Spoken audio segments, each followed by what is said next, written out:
Assalamualaikum warahmatullahi wabarakatuh. Waalaikumsalam warahmatullahi wabarakatuh.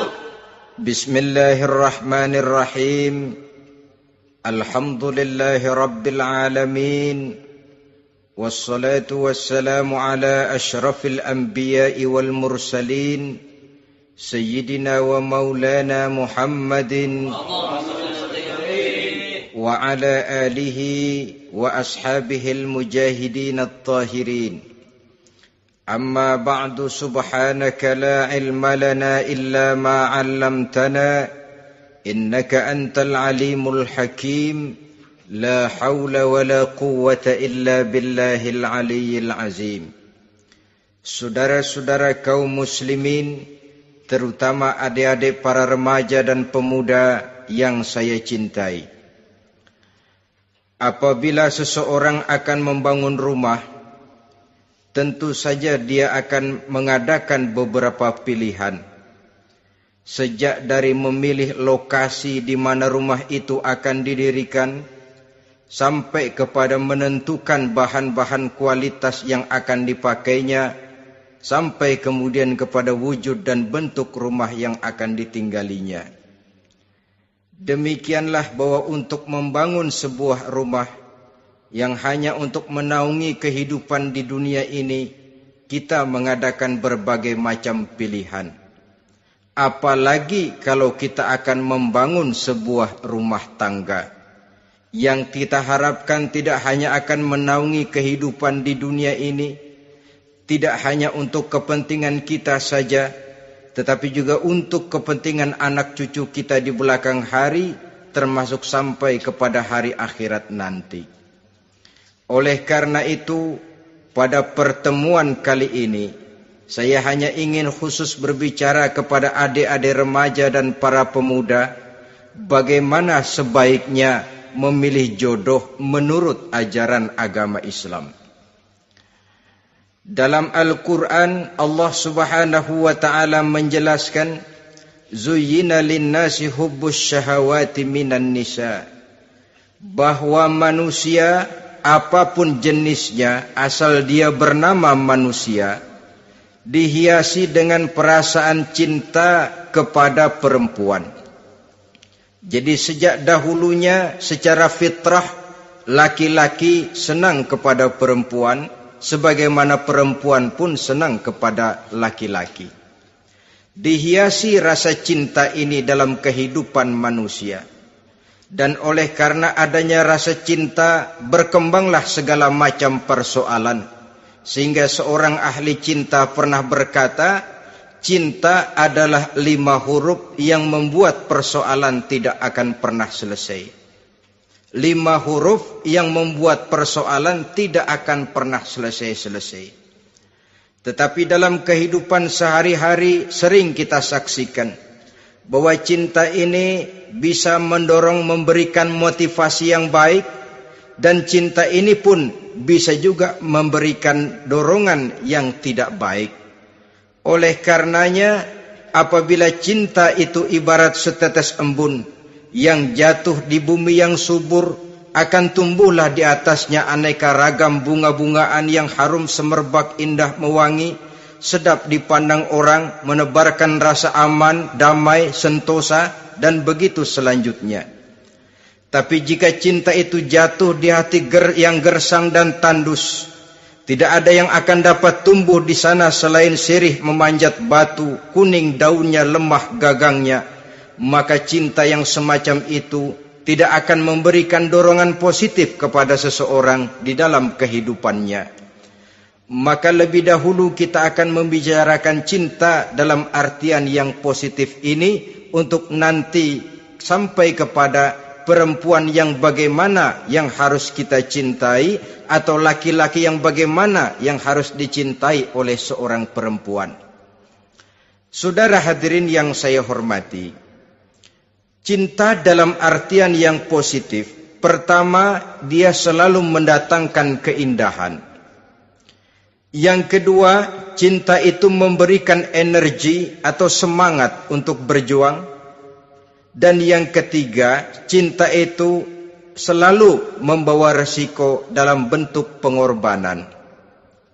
Maka cinta yang positif pertama melahirkan keindahan. Disinilah orang memerlukan filter atau saringan. Sebab keindahan yang didasarkan karena cinta itu merupakan satu keindahan yang relatif saja. Boleh jadi karena indah orang jadi cinta, boleh juga jadi karena cinta segala sesuatu terasa jadi indah. Namun bagaimanapun juga, kalau hati sudah diliputi oleh rasa cinta, segalanya akan terasa menjadi indah. Cinta itu adalah keindahan. Yang kedua, cinta itu energi, melahirkan dorongan dan semangat. Yang lemah bisa menjadi kuat, yang takut bisa menjadi berani, yang jauh jadi terasa dekat. Itu semua karena dorongan cinta. Dan dari energi ini lahirlah yang ketiga, bahwa cinta adalah pengorbanan. Sehingga orang berkata, berani bercinta artinya harus berani berkorban. Takut berkorban, jangan bercinta. Kalau cinta ini kita salurkan kepada nilai-nilai agama umpamanya, yang pertama, cinta mendatangkan keindahan. Kita cinta kepada agama, maka apapun yang diperintahkan oleh agama akan terasa menjadi indah. Solat akan terasa menjadi indah. Puasa terasa menjadi indah. Zakat terasa menjadi indah. Jihad pun akan terasa menjadi indah. Persis kalau kita cinta kepada seorang gadis. Jika kita cinta kepada seorang gadis, apanya saja akan kelihatan menjadi indah. Jalannya terasa indah, lenggang-lenggoknya terasa indah, suaranya merdu padahal cemprengnya bukan main. Seluruhnya akan mendatangkan keindahan karena dasarnya sudah cinta. Cinta membawa kepada keindahan. Yang kedua, cinta itu melahirkan energi. Orang yang cinta kepada agama akan lahir tenaga dan semangatnya melaksanakan ibadah, melaksanakan puasa, melaksanakan zakat, melaksanakan solat, melaksanakan haji, bahkan melaksanakan jihad sekalipun. Cinta selamanya menimbulkan energi dan semangat. Sama saja dengan kita apabila jatuh cinta kepada seorang gadis, walaupun rumahnya jauh, katanya, gunung pun akan kudaki, lautan pun kuseberangi. Untuk apa itu? Untuk menemui apa yang kita cintai. Cinta selamanya melahirkan energi. Capek tidak terasa, lelah tidak terasa, semuanya tertutup oleh keindahan yang bernama cinta. Lalu yang ketiga, cinta membawa pengorbanan. Apabila kita cinta kepada agama, maka pengorbanan terhadap apapun yang diminta oleh agama, baik itu pengorbanan waktu, tenaga, pikiran, harta, bahkan pengorbanan nyawa sekalipun, kita tidak akan berat melaksanakannya karena cinta kita kepada agama yang kita anut ini. Demikian juga cinta kita kepada seorang perempuan akan membuat kita rela berkorban. Apapun yang dia minta, jangankan kita tidak mampu, jangankan kita mampu, kita tidak mampu sekalipun, kita masih berusaha untuk mampu guna memenuhi tuntutan si buah hati belahan jantung. Kadang-kadang malam minggu si doi ngajak nonton. Umpamanya, duit tidak ada, gajian belum, kerja enggak. Timbullah inisiatif, entah sepatu kita jual ke tukang loa, entah celana mampir dulu ke tempat lain. Yang penting kita berkorban untuk memenuhi permintaan si buah hati belahan jantung. Ketika itu pengorbanan sudah tidak kita rasakan lagi. Bahkan pengorbanan yang paling pedih sekalipun, dalam gurau, dalam bercanda misalnya, dicubit kita oleh kekasih kita, pedih bukan main, terkelupas kulit, mengalir darah, bukan nangis, nyengir. malah kadang-kadang minta tambah dicubit lagi. Itulah romantikanya cinta, sanggup membuat orang berkorban, melahirkan energi dan semangat, menambah keindahan dalam kehidupan, sepanjang dia dalam artian yang positif. Kalau demikian masalahnya, di dunia yang penuh dengan perbenturan nilai sekarang ini, orang sering salah jalan bagaimana memilih jodoh untuk membangun rumah tangga yang bahagia. Jangan lupa bahwa membangun rumah tangga ini bukan hanya untuk 1-2 bulan, bukan hanya untuk 1-2 tahun, bahkan bukan cuma untuk kehidupan dunia, lebih daripada itu pun untuk menunjang kebahagiaan di akhirat.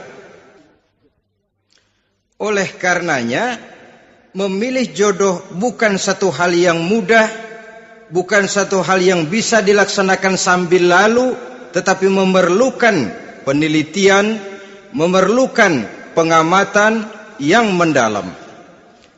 Apa petunjuk agama tentang itu?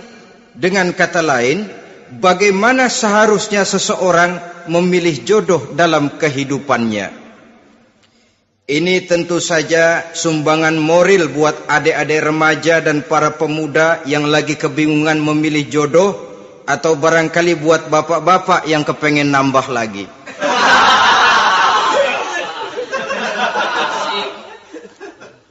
Mohon maaf kepada ibu-ibu, saya tidak menganjurkan, cuma ngajarin. Yang pertama, menurut Nabi, nikahilah perempuan itu karena rupanya, karena hartanya, karena keturunannya, dan karena agamanya. Ada 4 motif utama di sini. Pertama, memilih jodoh, lihatlah rupanya. Lagian siapa yang kepengen dapat jodoh rupanya enggak karu-karuan? Cari rupa yang cantik, indah, dan menawan. Namun jangan lupa, saya katakan di zaman di mana sering terjadi benturan nilai seperti sekarang ini, orang sulit untuk mendapatkan keaslian. Di mana teknologi sudah sedemikian canggih, di mana ilmu kedokteran sudah sedemikian maju, maka berbagai macam rupa bisa dibentuk dengan apa yang dinamakan operasi plastik misalnya. Yang pesek bisa dibikin mancung, kuping yang kelebaran bisa dibikin sedang, pipi yang kembung sebelah bisa dibikin rata, janggut yang tidak menarik bisa dibikin bak lebah bergantung katanya. Oleh karena itu, kalau pilihan hanya tertuju kepada rupa yang cantik saja semata-mata, kita sudah melakukan satu kesalahan yang sangat besar. Sebab apa? Diperingatkan oleh Nabi melalui hadis Ibnu Majah, Bazar dan Baihaqi dari Ibnu Umar. Janganlah kamu kawini seorang perempuan karena kecantikannya, sebab kecantikan boleh jadi akan mencelakakan. Jangan juga kamu kawini perempuan karena hartanya, sebab kekayaan biasanya akan mendatangkan kesombongan. Tetapi kawinilah karena agama dan akhlaknya, karena itulah yang akan membawa kepada kebahagiaan. Saudara-saudara kaum muslimin, terutama adik-adik remaja dan para pemuda, dikala usia puber, apalagi mata baru terbuka, awal balik namanya, remaja sering kehilangan filter. Pokoknya asal ngelihat rupa yang sudah lemot, denok, geboy, pikiran pun hanyut, malam terkenang, siang terbayang, tidur tak nyenyak, makan tak enak katanya, selalu terbayang wajah si doi. Dikala itu orang kehilangan pertimbangan bahwa rupa yang cantik kadang-kadang sering menipu. Diriwayatkan oleh Imam Ibnu Abbas, satu hari ketika sedang kumpul dengan para sahabat, lewatlah orang dengan potongan potongan orang kaya. Kelihatan kan, orang kaya sama orang miskin jalannya aja lain kan? Jalannya saja, jangan gaya hidupnya, jalannya saja lain. Liwat dia. Rasul bertanya kepada seorang sahabat, menurut pendapatmu bagaimana orang yang lewat itu? Kata sahabat, oh, yang lewat ini ya Rasul, kalau dia meminang perempuan pasti diterima. Kalau dia menolong orang pasti berhasil. Kalau dia ngomong pasti didengerin. Kenapa? Orang kaya. Orang kaya ya Rasul. Kalau dia minang, perempuan mana yang kagak bisa menerima kalau dipinang oleh orang kaya? Biar mukanya udah belipet kayak dompet tanggung bulan. Kalau memang duitnya banyak, nggak kelihatan tuh muka yang belipet, yang kelihatan duit. Kalau dia nolong orang, pasti berhasil apa yang dia tolong itu. Kalau dia ngomong, pasti didengerin orang, walaupun omongannya biasa-biasa saja. Kenapa? Orang lihat penampilannya. Sudah, ketika orang itu lewat, beberapa lama kemudian lewat lagi seseorang yang kelihatannya miskin. Rasul tanya lagi, kalau orang ini bagaimana pendapat kamu? Wah, potongan begini sih Rasul. Kalau dia minang, orang tolak. Siapa yang mau kawin sama kere begini?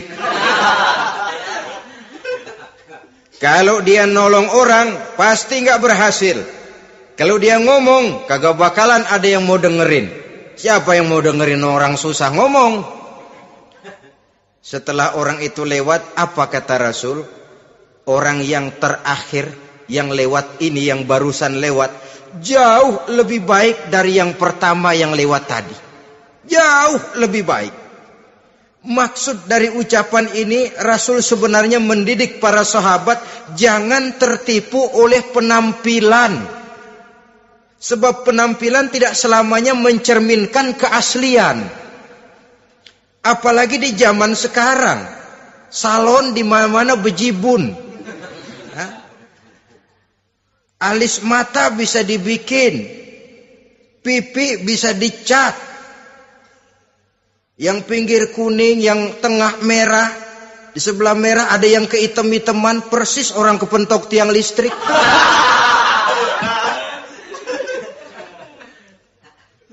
Kecantikan yang artifisial, kecantikan yang bukan alami. Karena itu silakan saja cari yang cantik, tapi jangan terpaku sampai di situ. Sebab kecantikan di samping dia mudah berubah oleh pergeseran masa dan pertukaran waktu, ternyata penampilan tidak selamanya mencerminkan keaslian. Lain hari seorang sahabat pernah mengadu, "Ya Rasul, ada apa? Inna imraati la turaddu yadul lamis." Ya Rasul, istri saya tidak pernah menolak tangan orang laki yang menjamahnya, mengajak salaman kepadanya. Apa jawab Rasul? Ceraiin aja. Tapi hati saya berat ya Rasul, saya cinta betul sama dia. Ya kalau hatimu berat, jaga dia baik-baik. Nah, dari riwayat ringkas ini kita ambil satu perbandingan. Memang punya istri berwajah cantik itu kadang-kadang si malakama kalau imannya tidak kuat. Si malakama, kita diemin aja, binal, makan hati, nggak aman, nggak tentram. Jangan-jangan saya berangkat ke kantor, dia ngompreng. Buah si malakama, seperti orang tadi, ya Rasul. Istri saya kelihatannya sebenarnya tidak negatif maksudnya ini, cuma bersalaman, tapi terlalu ngobrol. La turaddu yadul lamis, tidak pernah menolak orang yang ngajak salaman. Ya sekedar salaman. Tapi kan awalnya dari salaman. Kalau sudah salaman kan strum bisa ngederdet dari tangan situ. Kata Rasul sederhana saja, ya kalau memang begitu ceraiin. Saya nggak kuat Rasul, saya cinta betul sama dia. Kalau kau tak kuat berpisah dengan dia, jagalah dia baik-baik. Ajar, didik, tanamkan rasa keagamaan di dalam hatinya. Saudara-saudara kaum muslimin, jadi rupa yang cantik tanpa didasari oleh nilai-nilai agama akan membuat seorang suami di rumah tangganya seperti si malakama. Seperti berhadapan dengan buah si malakama kalau tidak diiringi dengan nilai-nilai moral yang luhur dan bekal agama yang tangguh. akan pergi jauh dari rumah rasanya tidak aman. Sedangkan di rumah saja siapa yang akan mencari nafkah? Dan begitu selanjutnya. Orang tadi jelas berhadapan dengan buah si malakama. Didiamkan, makan hati. Sebab, maaf, kalau seorang suami sudah tidak punya rasa cemburu terhadap istrinya, itu kan yang disebut dayus. Dan dayus itu, jangankan masuk surga, bau surga saja dia tidak dapat. Tapi cemburu dalam artian bukan cemburu buta, cemburu dalam artian yang wajar. Dia cemburu, akan dikerasi takut kalau istrinya minta cerai, sedangkan dia cintanya sudah kadung medok bener. Si malakama jadinya. Nah, ini juga satu riwayat yang memberikan gambaran kepada kita. Pilihan, silakan cari rupa yang cantik saja. Cari yang cantik. Tapi kalau itu dijadikan motif utama tanpa dasar-dasar agama, saya khawatir nanti rumah tangga kita akan berhadapan dengan buah si malakama. Jadi adik-adik remaja, usaha, ikhtiar, cari yang cantik, yang kira-kira nggak membosenin, supaya kita betah tinggal di rumah, supaya kita merasa ada tempat berbagi rasa, ada tempat kita bernaung. Sebab kalau nyari bini sebini-bininya mah, ya jodoh di tangan Tuhan, kagak usah nyari juga ntar datang diri umpamanya. Iya, kalau yang datang peot.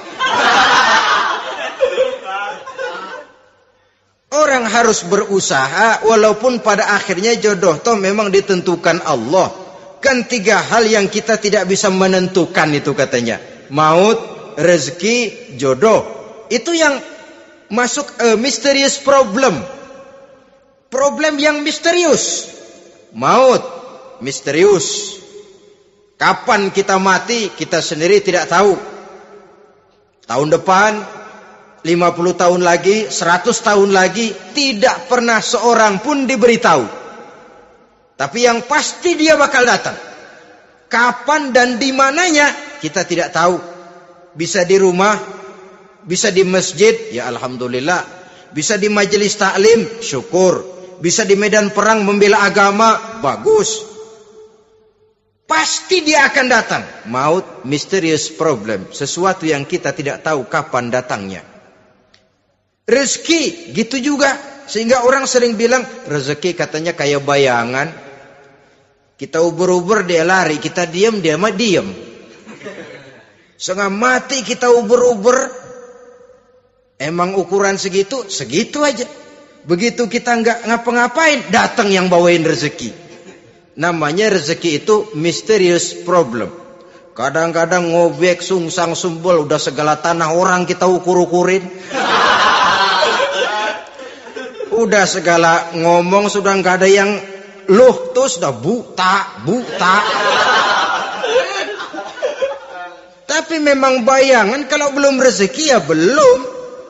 Kadang-kadang nyari kode sampai tidur di kuburan. Belepotan tanah kuburan loh. Yang aneh lagi kadang-kadang orang gila ditanyain. Allahu Akbar, ini kode-kode zaman sekarang ini. Sampai orang waras nanyain orang gila itu gimana itu? Ini sudah efek yang betul-betul negatif. Sudah jelas orang gila kok ditanya. Apa kira-kira yang nanya nggak lebih gila dari yang gila itu?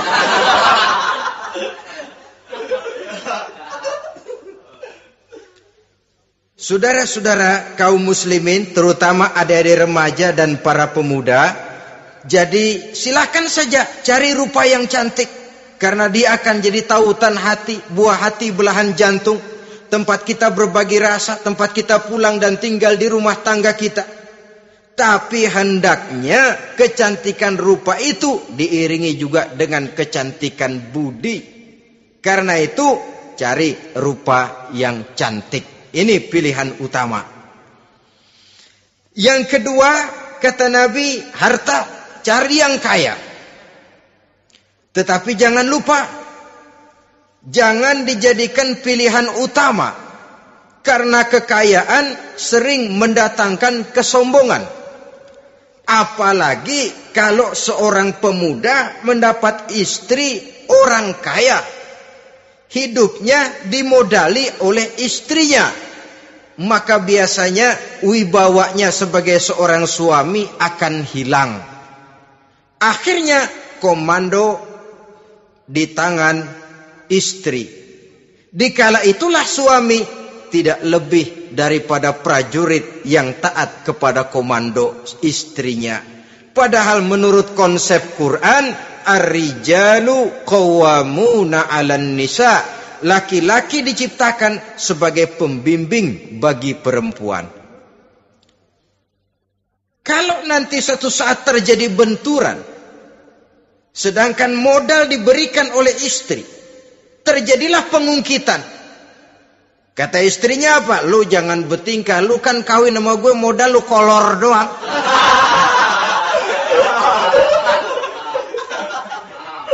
Kalau sekarang bertingkah, silakan keluar rumah. Bawa seperti engkau datang dulu. Jangan bawa apa-apa. Pergilah seperti engkau datang dulu kemari. Hilanglah wibawa seorang suami. Suami kalau udah digentak sama istri begitu, ngelempuruk kayak ayam sampar. Di mana lagi letak wibawanya? Harta sering mendatangkan kesombongan. Oleh karena itu, walaupun diperintahkan cari yang keturunan orang kaya, tapi maksudnya jangan dompleng. Sebab kepribadian seorang suami akan ditentukan oleh sifatnya sendiri. Keberadaannya ditentukan oleh karya dan perbuatannya sendiri. Itulah yang akan menampilkan kepribadian dia dalam kehidupan di masyarakat ini.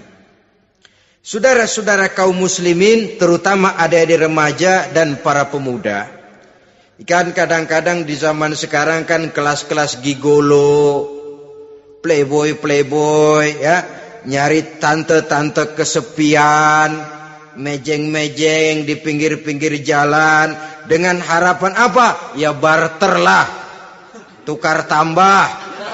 Nah, supaya dapat rokok, dibelikan pakaian, motor dan sebagainya. Tapi yang jelas hilang harga diri sebagai laki-laki, dan itu yang paling mahal. Kalau seorang laki-laki sudah kehilangan harga diri, apalagi yang bisa dibanggakan dalam kehidupan ini?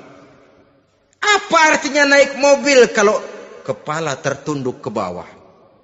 Apa artinya jalan di tengah masyarakat kalau kita tidak bisa menengadah dengan satu kebanggaan? Hilangnya harga diri merupakan kehancuran awal dari sebuah pribadi yang untuk jangka panjang kita tidak akan bisa lagi berbuat banyak. Tanpa harta orang memang sulit untuk bahagia, tapi harta semata-mata bukan merupakan jaminan bahwa orang lantas akan bahagia.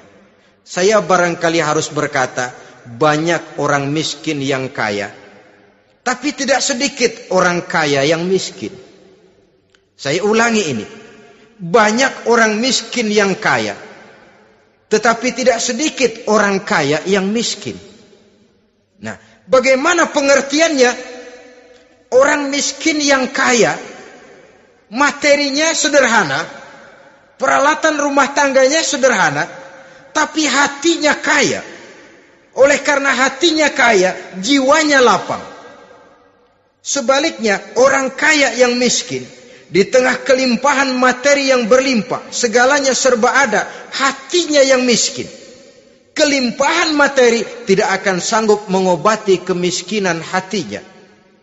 Sehingga di tengah kehidupan yang serba ada, dia masih merasa kurang, maka dia tidak pernah cukup. Di tengah kemilauan dan gemerlapan serta glamornya rumah mewah, dia merasa hidup di tengah gurun pasir yang gersang dan tandus. Karena itu, biarlah miskin harta tapi kaya budi, daripada kaya harta tapi miskin budi. Lebih utama lagi kaya harta, kaya budi. Itu idealnya. Dasar pilihan ketiga sesudah rupa dan harta menurut Nabi, keluarga. Faktor keturunan sangat menentukan. Pepatah mengatakan, buah apel akan jatuh tidak terlalu jauh dari pohonnya. Biasanya kalau bapak kalong, anak kampret. Bapak nyolong, anak nyopet. Itu fotokopi.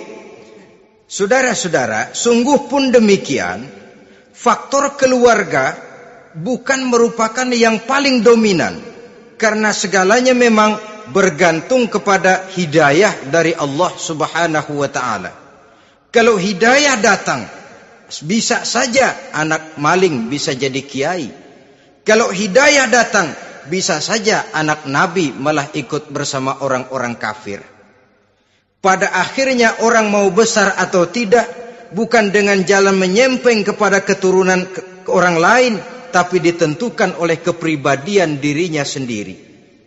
Tidak bisa kita menjadi besar dengan menyebut kebesaran orang lain. Itu sebabnya dicontohkan oleh Imam Ali pada saat beliau berkata, "Laisal fata may yaqulu kana abi, walakinnal fata may yaquluha anadha." Anak muda yang gentleman adalah anak muda yang berani berkata, "Inilah saya." Bukan anak muda yang membanggakan leluhurnya.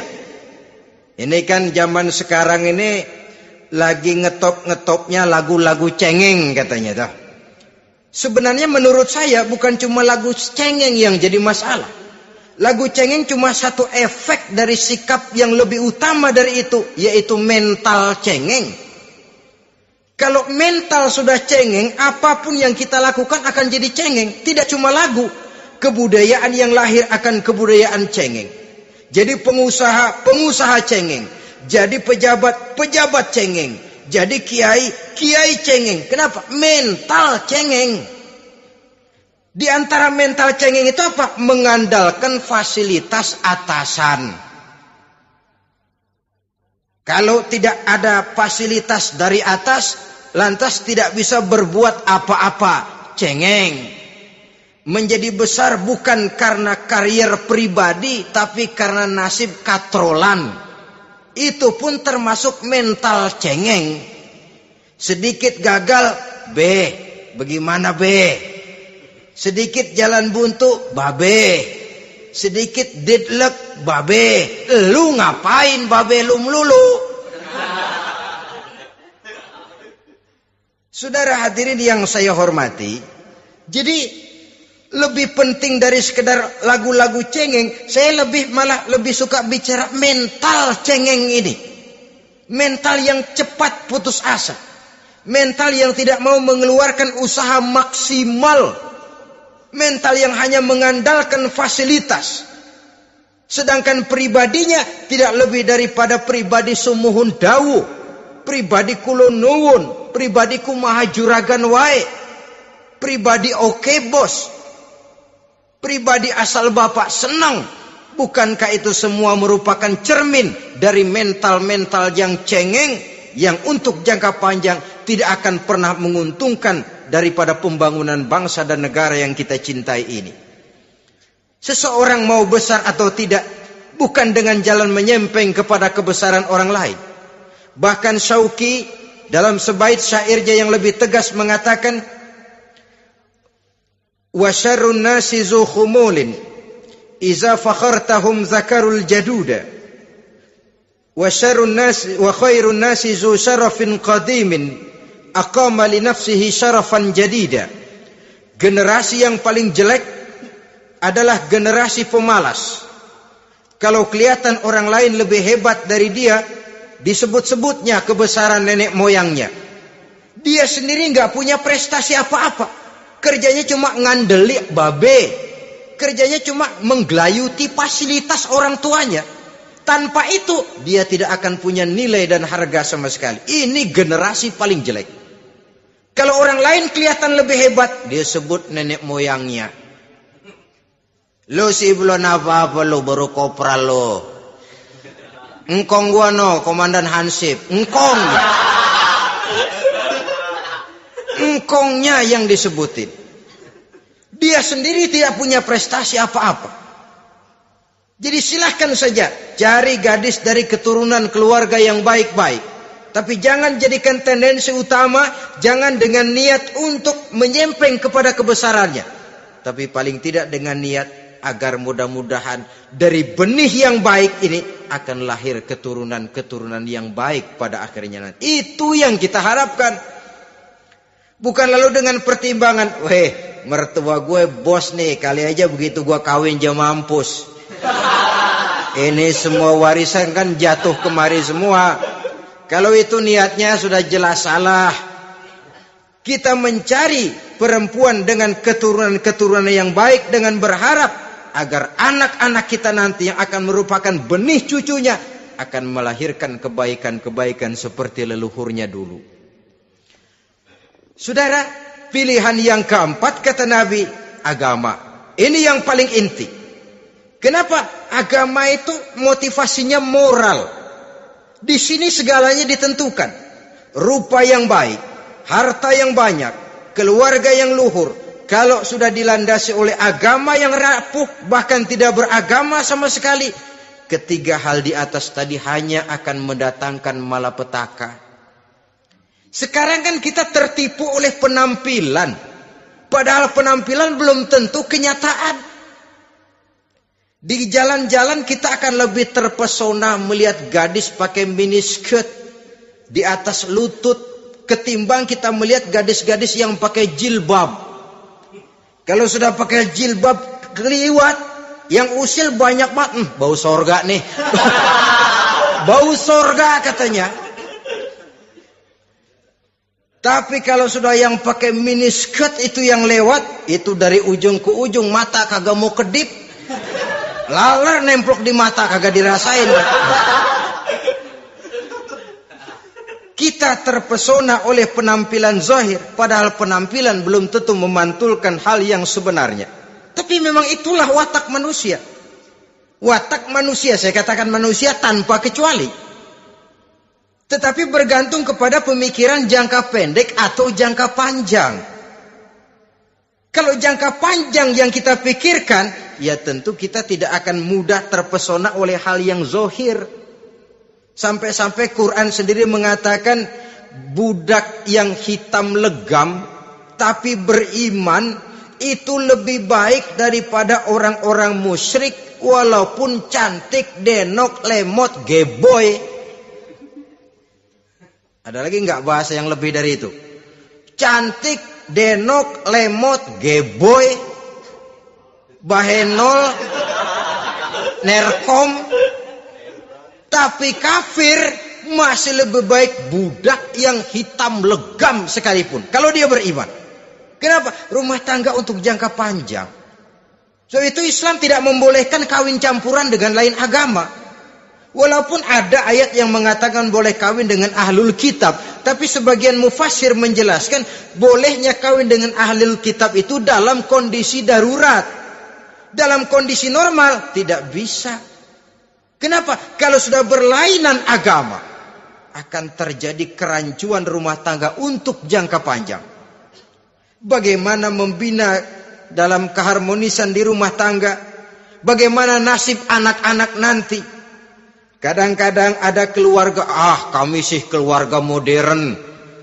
Anak-anak kami berikan kebebasan untuk milih agama apa saja. Bapaknya Islam, istrinya Kristen, anaknya ada yang Hindu, Buddha. Bagus nih, keluarga pecel namanya. Bagaimana keluarga modern bisa seperti itu? Padahal seorang suami bertanggung jawab di hadapan Allah. Dia akan ditanya tentang istrinya. Dia akan dimintakan pertanggungan jawab tentang anak-anaknya.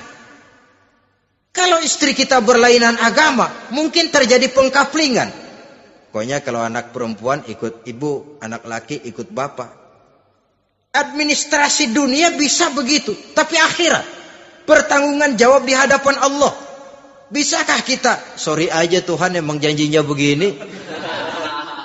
Saudara hadirin yang saya hormati, oleh karena itu budak legam hitam kalau beriman masih lebih baik daripada orang-orang yang tidak beriman walaupun cantik dan mempesona. Kenapa? Ini faktor agama. Ya buat 1-2 bulan bisa terwujud rumah tangga yang tentram. 2-3 tahun mungkin masih bisa bertahan, tapi sampai kapan? Sampai kapan itu akan terwujud? Pada akhirnya akan muncullah dilema yang akan sulit buat diatasi. Oleh karenanya motif agama dijadikan stres oleh Nabi. Fasfar bizatiddin taribat yadak. Pilih agama sebagai titik sentral, sebagai pilihan utama. Kalau agamanya kuat, walaupun rupanya sederhana, tapi karena nilai agamanya kuat, dia bisa menyenangkan hati suaminya. Dia bersolek untuk kepentingan suaminya. Dia taat kepada suaminya. Harta, dia anak orang kaya untuk membantu perjuangan suaminya. Tapi kalau tidak ada modal agama, rupa yang cantik bisa menyengsarakan suami. Apalagi kalau suami kere. Istrinya sudah cantik, kaya ataupun tidak kaya kadang-kadang. Udah, suaminya suruh ngempuk di rumah, bininya yang kerja. Ya kalau kerja mendingan kalau dikerjain itu.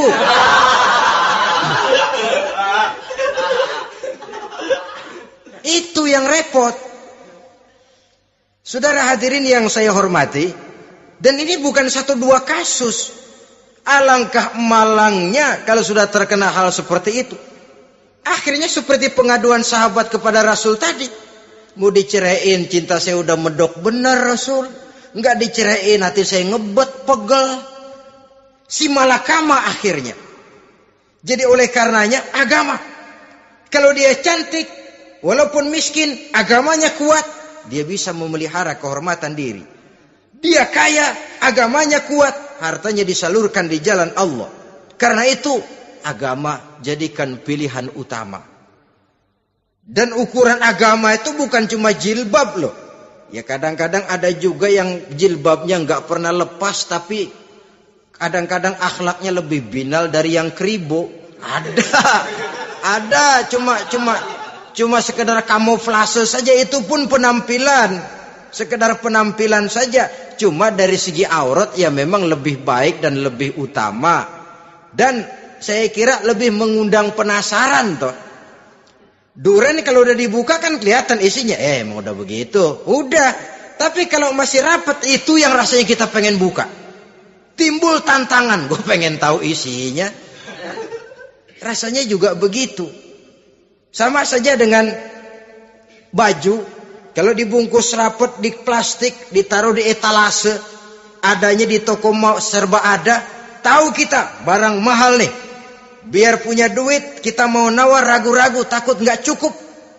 Tapi kalau barang sudah dibuka di jalanan, diobral di pinggir jalan, murahan, 1.003 masih dicampur odol. Yang begitu sih biar nggak punya duit, kita berani banget tanya, nawar, megang lagi nyemek. Berduit nih bang. Kenapa? Barang sudah terbuka.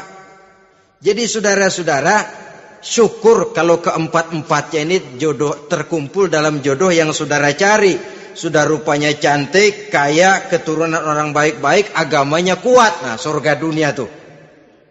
Yang begitu cari. Kalau ada yang begitu, saya juga mau nambahin satu lagi.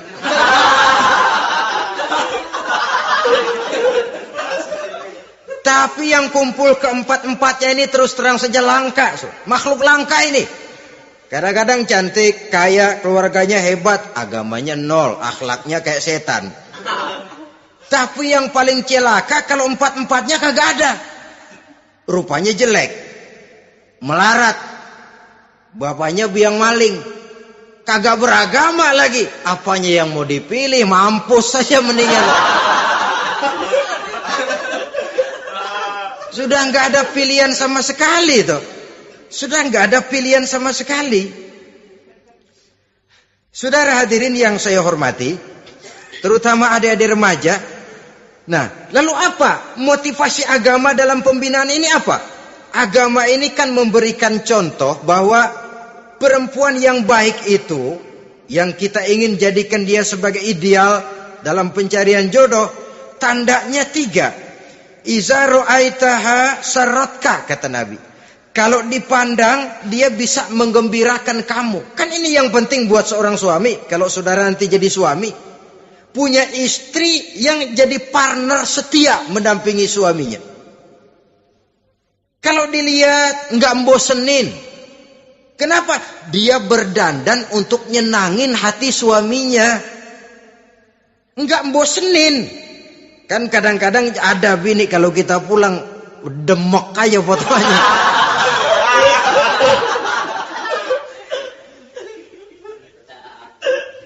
Ini yang bikin suami nggak betah di rumah ini kan yang begini. Adapun perempuan yang beragama, apabila dipandang oleh suaminya, dia pandai menyenangkan hati suaminya. Andai kata suaminya dalam kesulitan, dia tidak menambah beban kesulitan. Paling tidak dia bisa memberikan satu bantuan moral. Bantuan moral untuk mengurangi beban kesulitan daripada suaminya. Suami pulang dagang rugi, kata istrinya, romantika bang.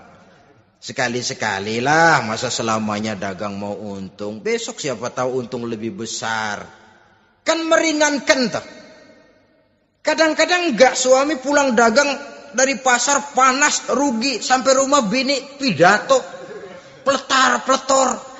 Lu dagang rugi, emang lu laki goblok.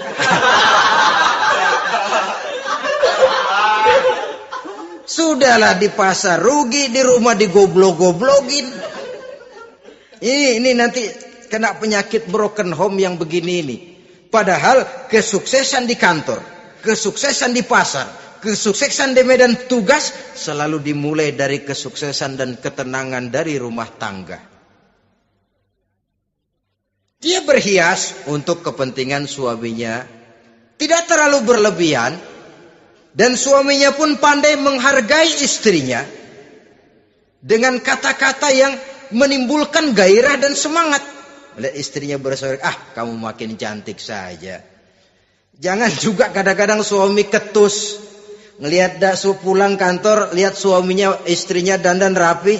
Tumben lu mau bekasin apa? Mau bekasin katanya.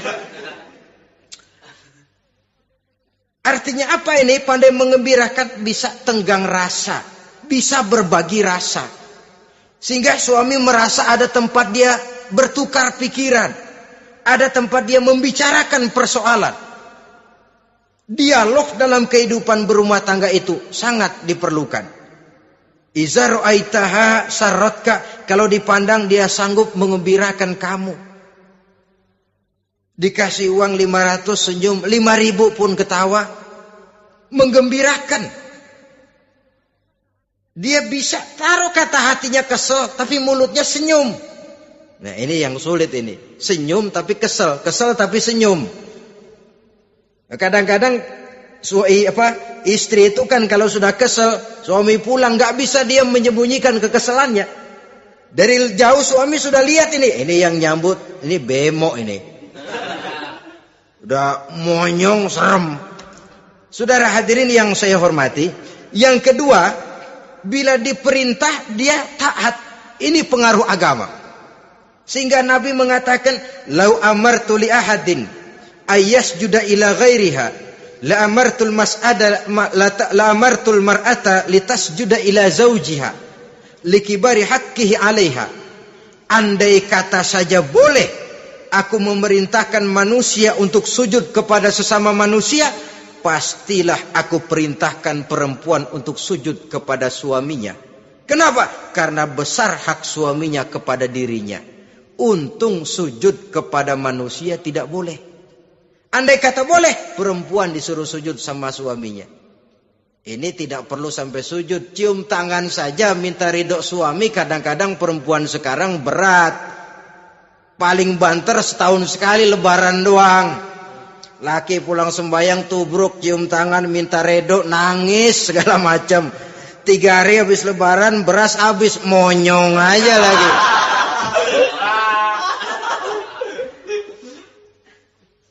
Saudara hadirin yang saya hormati,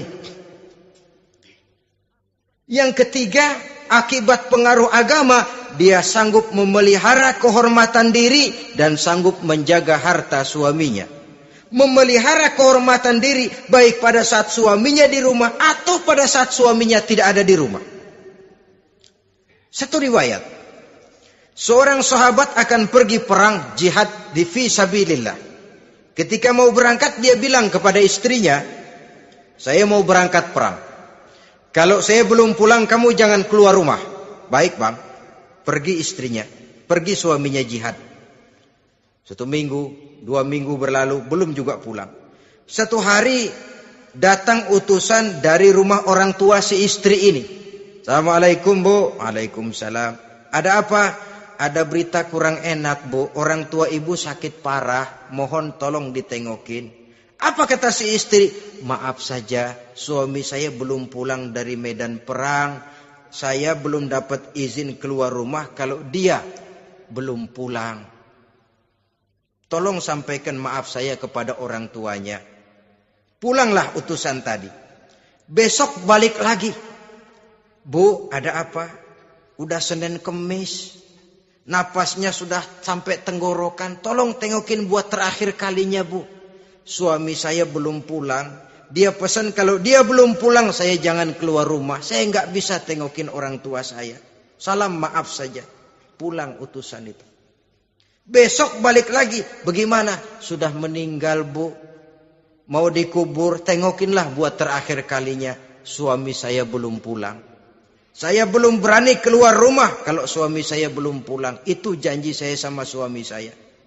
Pulanglah utusan ini ngadu kepada Rasulullah sallallahu alaihi wasallam. Ya Rasul, ini perempuan kelewatan benar.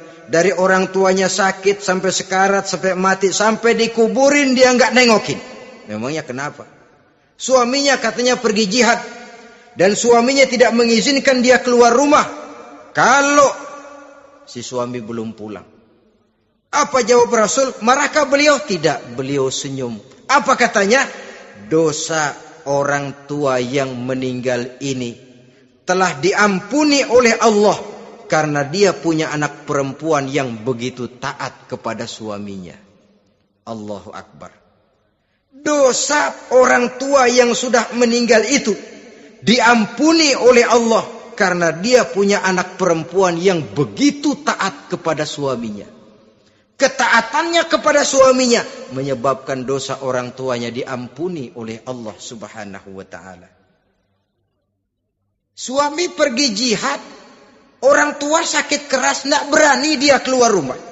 Itu tandanya bisa menjaga kehormatan diri. Kalaupun satu saat suaminya manggil, bu tolong ambilin uang di dompet. Dompetnya dibawa, bang ambil saja sendirilah, nanti salah ambil lagi saya. Kadang-kadang enggak, suaminya pergi mandi, dompet berantakan. Saudara hadirin yang saya hormati, ini motivasi agama. Jadi kecantikan zahir yang diimbangi dengan kecantikan batin oleh karena pengaruh agama tadi. Kalau sudah kemari, orang tidak perlu mikir-mikir operasi plastik, bikin yang pesek jadi mancung supaya orang tertarik, bikin belakang yang kurus jadi menarik. Tidak. Orang tidak perlu lagi pakai susuk-susukan, dipasang di bibir supaya kalau senyum orang gempor, supaya kalau ngomong orang percaya, dipakai di kuping supaya macam-macam. Tidak perlu lagi pakai jompa-jampe, pelet-peletan supaya kalau diludahin orang ngikut. Enggak perlu lagi. Kenapa? Cinta itu nature, sesuatu yang alamiah, yang tidak bisa dipaksakan. Dia kudrati, karunia dari Allah. Tidak bisa cinta dipaksakan. Kalaupun bisa, dengan ilmu pelet, oh saudara bisa membuat orang jatuh cinta, ya 2-3 hari, 4-50 hari. Kesananya apa yang akan terjadi? Kelanggengan tidak akan pernah terwujudkan. Kenapa? Keterpaksaan yang akan timbul. Dalam kondisi semacam itu, rumah tangga tidak akan mengalami ketenangan dan ketentraman. Jadi biarkan cinta berjalan secara alamiah, karena dia memang alamiah. Saudara-saudara, nah sekarang kalau sudah ketemu nih, yang 4 tadi, rupa cantik, keturunan boleh, kaya lumayan, agama kuat. Apa yang harus kita cari? Apa yang harus kita lakukan? Apa pakai pepatah anak sekarang? Aku lihat aku pikat, aku dapat, aku sikat, aku minggat. Bangsat.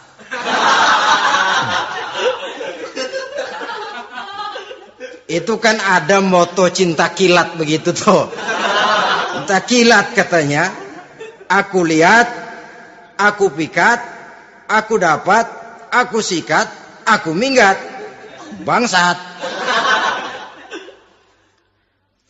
Atau kita harus hanyut dalam arus free love, free sex, summon living, eksperimen dulu? Tidak. Islam mengajurkan kalau memang seret, ini rasanya ini nih, mantap gue nih. Apa yang diajarkan oleh Islam selanjutnya? Meminang, saudara-saudara. Meminang adalah langkah awal untuk mengikat tali pernikahan. Diizinkan meminang, dan di dalam meminang pun diizinkan untuk melihat. Cuma kalau boleh, ya syaratnya itu waktu melihat itu jangan sampai ketahuan si perempuan yang akan kita pinang itu. Untuk apa kita meminang? Pertama untuk yakin bahwa perempuan yang kita inginkan ini sudah kumpul syaratnya itu, tidak ada cacatnya. Yang kedua, untuk memperkuat tekad hidup berumah tangga, diperlukan meminang. Adapun adat itu berbeda. Tapi bahwa konsep meminang itu dalam Islam ada, itu jelas. Ya kalau mesti bawa pisang raja, pakai roti buaya, pakai martabak segede ban mobil truk segala macam, itu adat saja, ya. Tapi yang real meminang itu ada dalam Islam. Nah, bagaimana adab meminang? Setelah kita tahu anak ini cantiknya ya, keturunan baik, ya kekayaannya lumayan, agamanya kuat, pinanglah dia. Caranya boleh lihat langsung. Lihat langsung kalau bisa tanpa setahu si perempuan. Dan batas yang boleh dilihat itu muka dan tangan. Itu saja. Jadi jangan gerusak. Minta permisi Pak, saya mau ngelihat anak bapak seutuhnya. Soalnya buat saya ini nanti. Apanya aja dibedolin, jangan. Kira-kira yang boleh itu muka sama tangan. Andai kata kita risih, sebab nanti kalau nggak jadi akan jadi timbul rasa malu dan si perempuan juga kasihan. Boleh mengutus perempuan yang kita percaya. Coba kau ke sana, lihat kondisinya yang sebenarnya bagaimana. Kalau ngelihat dari jauh sih utuh, siapa tahu nanti tangannya kurang sebelah. Coba lihat sana. Saudara-saudara, kemudian boleh juga ditanyakan kepada orang tuanya. Dan dalam hal ini orang tua si gadis tidak boleh menyembunyikan aib atau cacat yang dimiliki oleh anaknya. Dia harus menceritakan apa adanya, sampai pun kekurangan anaknya yang paling kecil sekalipun. Sebab apa? Jangan sampai istilah pepatah beli kucing dalam karung. Kedengeran suaranya doang meong-meong, begitu dibuka tuh kucing gempor sebelah kakinya nggak ada. Kan tentu kita tidak kepengen kecewa di belakang hari. Itulah perlunya meminang sebagai jembatan untuk menuju kepada pernikahan. Nah, dengan demikian kalau sudah usaha meminang ini dilaksanakan, jangan merasa sudah setengah resmi. Ini yang kadang-kadang jadi penyakit. Malah sesudah meminang harus masing-masing lebih menjaga diri, menjaga kehormatan, menjaga pergaulan. Kenapa? Agar saat memasuki jenjang pernikahan nanti merupakan jenjang yang sangat ditunggu-tunggu. Ada rasa keinginan tahu. Kalau tidak, ya udah biasa, nggak giroh lagi ngadepin perkawinan. Kenapa? Kemarin-kemarin gue udah cobain. Hilang gairah lagi. Sebab itu kalau sudah meminang, jangan merasa sudah setengah halal. Udah minang ini Kadang-kadang orang tua juga konyol. Sudah dipinang, diumbar. Lu mau kemana keda lu udah pinang? Padahal meminang itu cuma langkah awal. Sedangkan selanjutnya harus lebih berusaha menjaga kehormatan diri sampai pada saat nanti pelaksanaan pernikahan. Nah, saudara-saudara, terutama adik-adik remaja dan para pemuda, walaupun agak sekilas memang karena terbatasnya waktu pada pertemuan ini, mudah-mudahan bisa memberikan gambaran yang sepintas tentang bagaimana sebaiknya kita memilih jodoh di dalam membina rumah tangga yang bahagia. Semoga ada manfaatnya. Terima kasih atas segala perhatian. Mohon maaf atas segala kekurangan. Usikum wa nafsi bitaqwallah. Wassalamualaikum warahmatullahi wabarakatuh.